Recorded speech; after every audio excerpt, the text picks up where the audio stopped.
பாவம் அவரை கைது செய்யக்கூடாது என்கிட்ட. அவர் நல்ல கராட்டியெல்லாம் பழகியிருக்கார். அவர் கைது செய்து அவர் மேலும் மேலும் சிக்கலுக்குள்ளாய்க்கால் வாங்கி நீங்கள் ஊடகவியலாளர்களும் அதிகமாக பேசி வேறு எதுவும் அவருடைய ப்ரவுன் பேட்டில் எதுவும் பிரச்சனையை சந்திக்காங்க. கையேற்று விவகாரம் கூடிய சீக்கிரத்தில் முடிவு கொண்டு வரக்கூடிய விடயம். விகாராதிபதியும் கூட சொல்லுகின்றார்கள், தான் விகாரைக்கு உரிய காணியை மட்டும் தாருங்கள், மற்ற காணி எல்லாத்தையும் நான் விடுவிக்கிறதுக்கு தயாராக இருக்கின்றேன். வணக்கம். இன்று யாழ் மாவட்ட அபிவிருத்தி ஒருங்கிணைப்பு குழு கூட்டம் அவசரமாக கூடப்பட்டது. அவசரமாக கூடப்பட்டதுக்கான காரணம் வேறுமல்ல, இப்போது பன்முகப்படுத்தப்பட்ட நிதியின் கீழ் 56 மில்லியன் ரூபாய் எமக்கு கிடைத்திருக்கின்றது.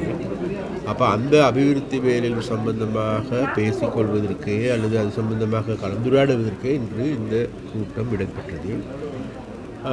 அந்த கூட்டத்தின் போது உண்மையிலே இப்போ இங்கே இருக்கின்ற எல்லா பாராளுமன்ற உறுப்பினர்களுக்கும் 9 மில்லியன் அடிப்படையில் பெற்றுக் கொடுப்பதற்கு தீர்மானிக்கப்பட்டது. அதே போன்று இன்று அபிவிருத்தி குழுவின் மூலமாக முன்னெடுக்கப்பட்டு இருக்கின்ற பல்வேறு வேலை திட்டங்கள் இருக்கின்றது. கிராம மட்டத்திலான வேலை திட்டங்கள் இருக்கின்றது, பிரதேச மட்டத்திலான வேலை திட்டங்கள் இருக்கின்றது. அந்த பிரதேச மட்டத்திலான அதுகளுக்கு போதுமான அளவு நிதி ஒதுக்கீடு செய்யப்பட்டிருக்கிறது. அந்த நிதிகள் சம்பந்தமாகவும் பாராளுமன்ற உறுப்பினர்களோடு கலந்து ஆடுவதற்கே இந்த கூட்டம் இடம்பெற்றது. அப்போ அந்த வகையில் அது அனைத்தும் மிகவும் சுமூகமாக பேசி தீர்க்கப்பட்டிருக்கின்றது என்பதை இந்த இடத்தில் நான் குறிப்பிட்டாக வேண்டும். அதே போன்று ஒவ்வொரு பிரதேச செயலாளர் பிரிவுக்கும் 3 மாதிரி கிராமங்களை உருவாக்குவதற்கான ஒரு வேலை திட்டம் முன்மொழியப்பட்டிருக்கிறது. அந்த வேலை திட்டத்திற்கு அமைவாக யாழ் மாவட்டத்தில் இருக்கின்ற அனைத்து பிரதேச செயலாளர் பிரிவுகளிலும் இருக்கின்ற 3 கிராமங்களை தெரிவு செய்து அவைகளை மாதிரி கிராமங்களாக, பூர்ணமான கிராமங்களாக மாற்றுகின்ற நடவடிக்கை முன்னெடுக்கப்பட இருக்கிறது. அதற்கான அனுமதியும் இந்த ஒருங்கிணைப்பு குழு பெற்றுக் கொடுத்திருக்கின்றது. அதே போன்று இன்று காலை எனக்கு வந்த ஒரு கோரிக்கையின் அடிப்படையில் யாழ் மாவட்டத்திற்கு 500 மில்லியன் ரூபாய் ஒதுக்கீடு ஒன்று கிடைத்திருக்கின்றது எங்களுக்கு. அந்த 500 மில்லியன் ரூபாய் ஒதுக்கீடுகளையும் ஏதாவது ஒரு பொது வேலைக்கு ஒரே திட்டத்திற்கு, அது கட்டிடமா அல்லது வீதி புனரமைப்பா என்பதை இந்த ஒருங்கிணைப்பு குழு மூலமாக தீர்மானிக்கப்பட வேண்டும் என்ற முடிவெடுத்திருந்தோம். அதன் போது இவ்விடத்தில் பல முன்வரிசைகள் எங்களுக்கு கிடைத்திருக்கின்றது. அதில் ஒன்று, யாழ் மாவட்ட வைத்தியசாலைக்கு மகப்பேற்று விடுதி ஒன்றை அமைக்க வேண்டும். அது மிகவும் முக்கியமானதாகவும் கருதப்படுகின்றது. அந்த முன்மொழிவும் எங்களுக்கு கிடைத்திருக்கின்றது. அதே போன்று இன்னொரு விடயமாக, அதாவது இந்த பிரதேசத்தில் யாழ் மாவட்டத்தில் காணப்படுகின்ற பிரதானமான குறைபாடாக காண்கின்ற மலக்கழிவகற்றல் சம்பந்தமான யோசனை முன்மொழிக்கப்பட்டிருக்கின்றது. அதுவும் முக்கியமான விடயமாகவே நாங்கள் பார்க்கின்றோம். அதே போன்று முக்கியமான வீதிகள் புனரமைக்கப்பட இருக்கின்றது. அதே நேரத்தில் மேலும் கிராமங்களுக்கு கூடுதலான உதவிகளை பெற்றுக் கொடுக்க வேண்டியிருக்கின்றது. அவ்வாறான வேலை திட்டங்களையும் முன்னெடுப்பதற்கு நாங்கள் தீர்மானித்திருக்கின்றோம். அந்த இன்றைக்கு இந்த விஷயங்கள் தொடர்பாக முன்வைக்கப்பட்ட அனைத்து விடயங்களுக்கும், அனைத்து யோசனைகளுக்கும் இது அனுமதி வழங்கியிருக்கின்றது. அதே போன்று யாழ் மக்களுக்கு இன்னும் ஒரு விடயத்தை சொல்லிக்கொள்ள வேண்டும். இது மாத்திரமல்ல, இது பன்முகப்படுத்தப்பட்ட நிதி மாத்திரமே. எல்லா அமைச்சுக்களிலிருந்தும் நேரடியான நிதி ஒதுக்கீடுகள் இருக்கின்றது. அந்த வகையில் நாங்கள் பொதுவாக சொல்லுகின்றது போன்று கூடுதலான கவனம் கிராமங்களுக்கு கூடுதலான நிதி பாய்ச்சல் செய்ய வேண்டும் என்பதில் மாற்று கருத்து இல்லை. அந்த வகையில் எதிர்வரும் காலங்களில் பாரிய அபிவிருத்தி வேலைகளை முன்னெடுப்பதற்கு நாங்கள் தீர்மானித்திருக்கின்றோம். அந்த வேலை திட்டங்களை முன்னெடுப்பதற்கு எங்களுடைய மாவட்ட அபிவிருத்தி குழு மிகவும் ஒத்துழைப்பாக இருக்கின்றது என்பது இந்த இடத்தில் நாங்கள் கூறிக்கொள்ள விரும்புகிறோம். நன்றி. இப்போது காற்றாலை திட்டத்திலிருந்து அதானி இல்லை, அதானிக்கு வழங்கப்பட்ட திட்டத்தில் மாற்றுத் திட்டங்களோ அல்லது அதற்குரிய வேறு யாருக்கும் பெற்றுக் கொடுப்பதோ அல்ல.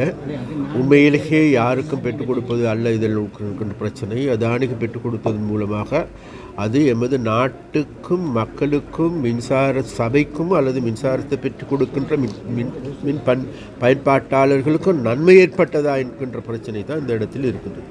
அப்போ அந்த வகையில் தான் அந்த பிரச்சனை அவ்வாறு ஏற்பட்டிருக்கின்றதை தவிர அல்லது அவர்களை அகற்றிவிட்டு வேறு யாருக்கும் பெற்றுக் கொடுப்பதற்கு அல்ல. நாங்கள் பார்க்கின்ற விஷயமாக இவர்களுக்கு பெற்றுக் கொடுப்பதற்கு பதிலாக ஏன் இலங்கையில் இருக்கின்ற முதலீட்டாளர்கள் இதற்கு முன்வரக்கூடாது, இலங்கையில் இருக்கின்ற முதலீட்டாளர்களுக்கு இவைகளை பெற்றுக் கொடுக்கக்கூடாது. அதே போன்று இன்னும் ஒரு விடயத்தையும் இவ்வாறான விடயங்கள் விஷயமாக நாங்கள் இப்போதும் கூட நாங்கள் அழைப்பு விடுக்கின்றோம். விசேஷமாக வடகிழக்கில் இருக்கின்ற இன்றைக்கு புலம்பெயர்ந்து இருக்கின்ற தமிழர்கள் இதிலும் கூட பாரிய முதலீடுகளை செய்யலாம், பாரிய நன்மைகளை பெறலாம். அதே போன்று எங்களுடைய பிரதேசத்திற்கு நன்மையாக இருக்கும், நாட்டுக்கும் நன்மையாக இருக்கும். அந்த வகையில் தான் இந்த மாற்றங்கள் நிகழ்கின்றதை தவிர வேறு விதமான சதிகளோ சூழ்ச்சிகளோ விளையாட்டுகளோ கிடையாது. $1 பில்லியன் முதலீடு செய்வதாக அதானி சொல்லியிருக்கிற நிலையில் இந்த வரவு செலவு திட்டத்தில் இந்த எதிர்பார்க்கின்ற வருமானம் இலங்கைக்கு இழப்பாக இருக்குமா? இல்லை, அதாவது நாங்கள் ஒரு சில விஷயங்கள் இருக்கின்றது. அதாவது குறுகிய காலத்தில் ஒரு சிலவற்றை நன்மையாக இருக்கின்ற போதிலும் கூட இது நீண்ட காலத்தில் பெரிய ஒரு பாதிப்பை ஏற்படுத்தக்கூடியவனாக இருக்கின்றது. அப்போ அந்த வகையில் இந்த நாடு இன்றைக்கு இந்த 5 வருடத்தோடு முடியப் போவதில்லை, இந்த 1 வருடத்தோடு இந்த நிதி ஒதுக்கீடுகள் முடியப் போவதில்லை. இது தொடர்ச்சியாக இருக்க வேண்டிய பிரச்சனை தொடர்ந்து. அதனால் அந்த பிரச்சனையை அடிப்படையாக கொண்டு தான் நாங்கள் இதுகளை கவனத்தில் எடுக்கிறோம். அண்மையில் பாராளுமன்ற உறுப்பினர் ஒரு தாக்குதல் சம்பவத்துடன் தொடர்பட்ட ஒரு பிரச்சனை போய் கொண்டிருந்தது. அவரை கைது செய்யப்படவில்லை என்ற குற்றச்சாட்டு முன்வைக்கப்படுகிறது. NPP அரசாங்கம் அவரை காப்பாற்றுவதா என்ற ஒரு கேள்வி எழுப்பியிருக்கிறது. அதோட பாவம், அவரை கைது செய்யக்கூடாது என்கிட்ட. அவர் நல்ல கராட்டியெல்லாம் பழகியிருக்கார். அவர் கைது செய்து அவர் மேலும் மேலும் சிக்கலுக்குள்ளாய்க்கால் வாங்கி நீங்கள்லாம் ஊடகவியலாளர்களும் அதிகமாக பேசி வேறு எதுவும் அவருடைய ப்ரவுன் பேட்டில் எதுவும் பிரச்சனையை சந்திக்காதீங்க. அது சம்பந்தமாக போலீஸ் தான் முடிவு எடுக்கணுமே தவிர நாங்கள் இல்லை. உண்மையில் யாழ்மாட்ட ஒருங்கிணைப்பு குழு கூட்டத்தில் பங்கு பெற்றிருந்த போது யாழ் மாவட்டம் உள்ளிடாக வட மாகாணத்துக்கு நிதிகள் கூடிய அளவு திருப்பி அனுப்பப்படுவதாக ஒரு குற்றச்சாட்டை முன்வைத்திருந்தார். கடந்த வருடம் ஒருங்கிணைப்பு குழுவுக்கு 322 மில்லியன் ரூபாய் வந்ததாக சொல்லப்படுது. அது ரூபாய் செலவழிக்கப்பட்டதா அல்லது திருப்பி அனுப்பப்பட்டதற்கான இல்லை, நீங்கள் கடந்த ஒருங்கிணைப்பு குழு கூட்டத்தில் கண்டிருப்பீர்கள். நான் நினைக்கின்றேன் 160% அதிகமான நிதி பூரணமாக செய்யப்பட்டிருக்கின்றது. அதிலும் திரும்பி சென்றிருக்கிறது.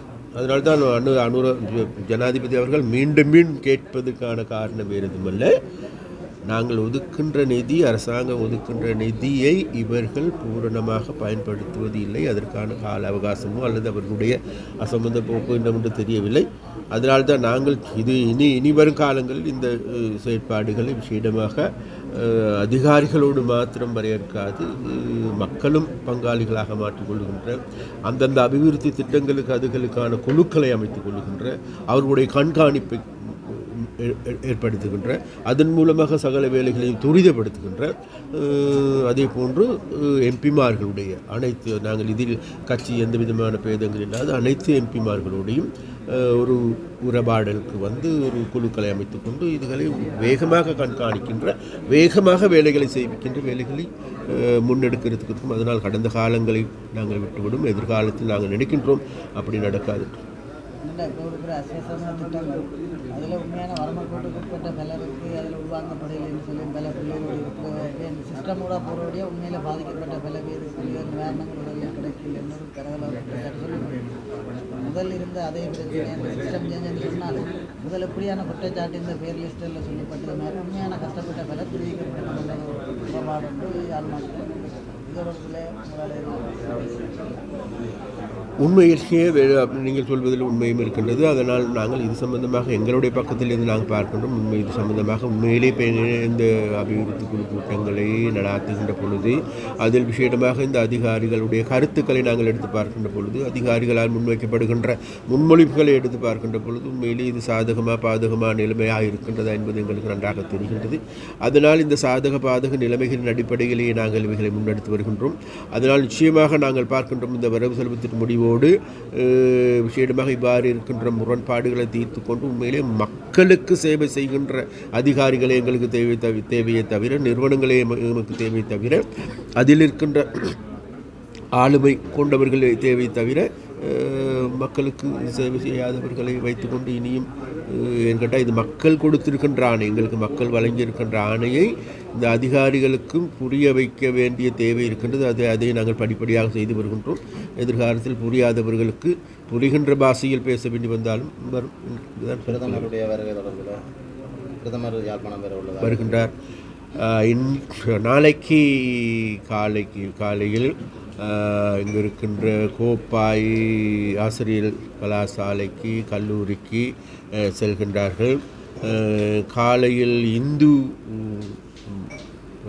காலேஜுக்கு வருகின்றார், இந்து கல்லூரிக்கு வருகின்றார். அப்படி பல்வேறு வேலைகள் இருக்கின்றது. அதே போன்று மாலை 2 மணிக்கு வட்டுக்கோட்டையில் ஒரு கூட்டமும், 2 மணிக்கு ஏலாலையில் ஒரு கூட்டமும், பிறகு 6 மணிக்கு மானிப்பாயில் ஒரு பொதுக்கூட்டம் இருக்கின்றது. அந்த கூட்டங்களில் கலந்து கொள்வதற்கு, அதே போன்று நாட்டில் இருக்கின்ற நிலைமைகள் விளங்கப்படுத்துவதற்கும் இவைகள் தொடர்பாக எங்களுடைய தலைவர்கள் வந்து கொண்டிருக்கின்றார்.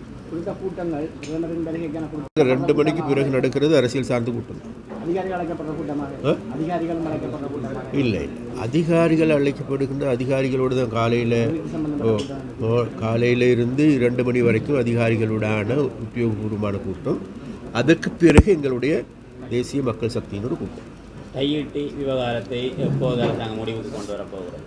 கையீட்டு விவகாரம் கூடிய சீக்கிரத்தில் முடிவு கொண்டு வரக்கூடிய விடயம். நிச்சயமாக நாங்கள் பார்க்கின்றோம், இந்த பிரச்சனை இவ்வாறு புறையோடி செல்வதற்கு இடமளிக்க முடியாது. இது எதிர்காலத்தில் பாரிய விளைவுகளையும் ஏற்படுத்தக்கூடியவனாக இருக்கின்றது.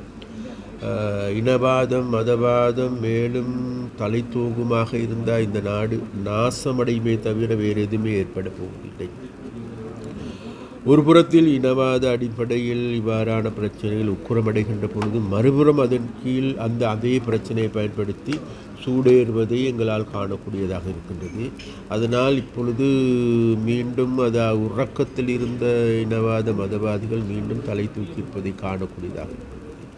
அதனால் எங்களுடைய அரசாங்கம் என்ற வகையில் நிச்சயமாக இந்த பிரச்சனையை மீண்டும் ஒரு அழிவை நோக்கி செல்லுகின்ற, முரண்பாடுகளை நோக்கி செல்லுகின்ற, தமிழ் சிங்கள மக்கள் மத்தியில் வருகின்ற உறவுகளுக்கு பங்கம் ஏற்படுத்துகின்ற, பாதிப்புகளை ஏற்படுத்துகின்ற நிலைமைகளில் இருந்து மக்களை மீட்டெடுக்க வேண்டிய, மக்களை புரிதலுக்கு கொண்டு வர வேண்டிய தேவை இருக்கின்றது. அந்த அடிப்படையில் எதிர்வரும் நாட்களில் இதில் பாதிக்கப்பட்ட மக்களோடும் அதே நேரத்தில் அந்த பிரதேசத்தில் இருக்கின்ற இதற்குரியவர்கள், அங்கே இருக்கின்ற மத தலைவர்கள், சிவில் அமைப்புகள் அனைவரோடும் பேசி உண்மையிலேயே இதற்கான நல்லதொரு குழுவையும் அமைத்து கொண்டு இதற்கு சாத்தியமான தீர்வு என்ன என்பது தொடர்பாக கலந்துரையாடுவதற்கும் அவைகளை பெற்றுக் கொடுப்பதற்கும் ஆன வேலைகளை முன்னெடுப்பதற்கு நாங்கள் தீர்மானித்தோம்.